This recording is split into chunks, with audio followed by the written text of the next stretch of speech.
Баршаңызға қайырлы күн достар. Бүгін сіздермен бірге өте дәмді болып шығатын әрі әдемі осындай салат жасайтын боламыз. Видеоны қарамастан бұрын каналға тіркеліп қоңыраушаны басып қоюды ұмытпаңыздар. Сонда менің жаңа шыққан видеоларымды бірінші болып көресіздер.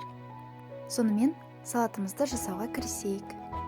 Ол үшін бізге қажетті заттар: 2 картоп, 1 сәбіз, 150 грамм тауық еті, 2 жұмыртқа, 100 грамм тұздалған қияр, зәйтүн, майонез және чипсы. Мен тауық еті, жұмыртқа, картоп және сәбізді алдын ала қайнатып дайындап алдым. Тауық еті және қиярды ұсақтап турап аламыз.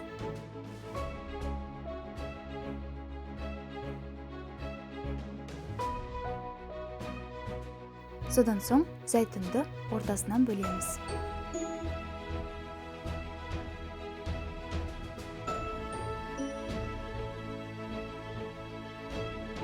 Ал енді салатты құрастыруды бастайық. Ең алдымен тарелкаға 2 картопты үткіштен өткізіп саламыз.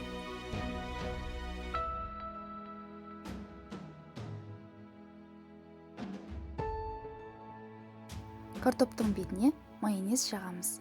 Майонезді осындай арнайы қапшыққа салып алсаңыз, өте оңай әрі біркелкі болып жағылады. Қасықпен майонезді тегістеп шығамыз.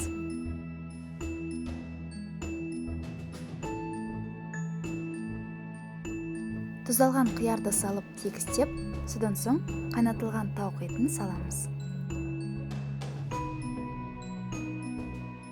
1 сәбізді үткіштен өткіземіз.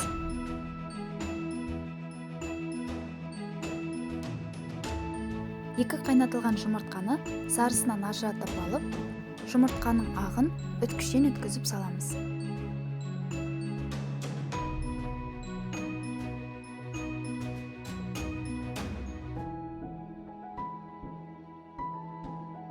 Бетіне тағы майонез жағып, тегістеп шығамыз.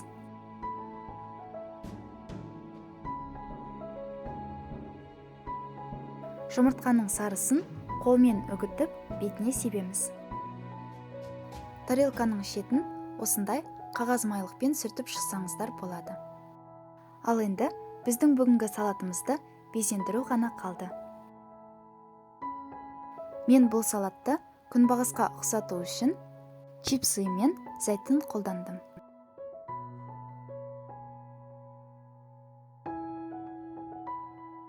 Және де осылай укроппен безендіріп шықтым. Сіздер де міндетті түрде дәл осы салатты жасап көріңіздер. Өте дәмді болып шығады, және де кез келген мерекелік дастарханның сәнін келтіреді. Достар, бізбен бірге болғандарыңыз үшін алғысым шексіз. Келесі кездескенше.